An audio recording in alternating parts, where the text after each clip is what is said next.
So I recently watched for the first time both Blade Runner films, the original 1982 classic and the 2018 sequel, Blade Runner 2049. I know it borders on sacrilegious to have a YouTube channel dedicated to movies, and I haven't seen either of these films until now, but they have always been on my radar. I just wanted to wait for the right time to check them out. Oftentimes when there is a movie I really want to watch that I know will be impactful to me, I will sit on it and wait to explore it until I feel like I'm at a good place to do so. This doesn't happen all the time, but with a set of films like this, I knew I was in for a treat, and so I never wanted to rush into experiencing it. Well, my waiting definitely paid off. I watched both films back to back and have been sitting in awe ever since. With each passing day, my appreciation for these films goes up, and I discover new aspects of these movies that brings up new questions and ideas. These films are a conversation, not only with the audience, but with one another. The first film informs the ideas of the second, and the second responds back to the first. That is just one of the many things that is so beautiful about these films. And so I want to explore what I think that conversation is about. Now, this is not extensive, and I'm probably missing a lot as I just saw these films. Also, I'm sure many others on this platform have already done this better than I'm about to, but if you'll indulge me, I want to provide my take on what I think these films are about and what they are trying to say.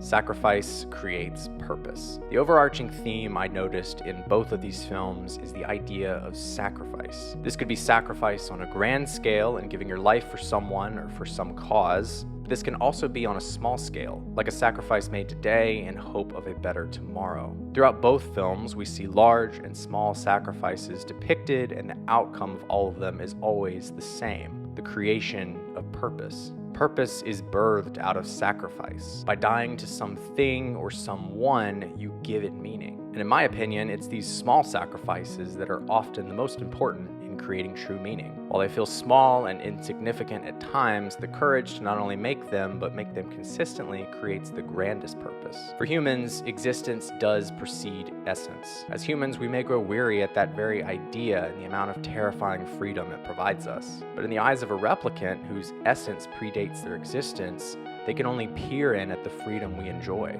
And to them, it doesn't look terrifying at all, but is the gateway to autonomy and ultimate freedom, the ability to choose. It's through the eyes of those who are not human that we can understand more deeply what it is to be human and the grand story we all get to participate in. In our freedom, we take part in the universal story of sacrifice. Sacrifices made and not made create the path of our life and ultimately build or destroy our purpose. You are not special. By the end of the second film, we are left with the terrifying conclusion of this philosophy. You are not special. I am not special. We have no inherent essence that provides us with purpose. This idea is existentialism. The despair that comes from this idea is nihilism. The negative reaction and rejection of order in spite of learning this fact is absurdism. The idea that we are not inherently special is often a non-starter for people. They see or hear that idea and assume that nihilism or absurdism are the only two choices that follow, but that isn't true. Existentialism is not a philosophy of despair. Our reaction to that philosophy is often despair. But existentialism is nothing more than a statement of the obvious fact of existing without purpose carved into us. And in a world where the idea of destiny and purpose are linked inseparably to humanity, the realization that neither are inherent to being is often a terrifying fact. The realization of this fact is the existential crisis that many people go through. During said crisis, some fall into despair, some act out in rejection of those facts, while others simply move forward, neither rejecting or accepting the facts of life and simply continue to exist. And this perhaps is the worst fate a being can fall into, the trap of indecisiveness, the place where potential goes to die. So what now? So what then are we to do when we realize that we are not special? First is to realize that that is okay. No one is right at first. Welcome to being human. You are in wonderful company with everyone you share this life with. But the good and terrifying news is that special is something you create yourself. In Blade Runner 2049, K is not special because of some external factor or destiny that he does not control. Even as a replicant, he is seemingly wired to long for that inherent purpose. But K is not special because of destiny. Kay is special because he chooses to sacrifice, choosing to put the needs of others above his own. When writing this video, I remembered a quote from the book Comedy Sex God by comedian Pete Holmes. Now, this isn't a direct quote, it's just from memory, but in the book, Pete recounts his early life wrestling with his faith, ultimately losing it, and then falling into a nihilistic slump. In conversation with a couple other comments, he asks this question: if there is no point, no God, what is stopping me from stealing from a store when no one is around? No God and no human is looking. Why shouldn't I? And the comics simply responded, because we are all we've got, and we need to look out for each other because no one else is.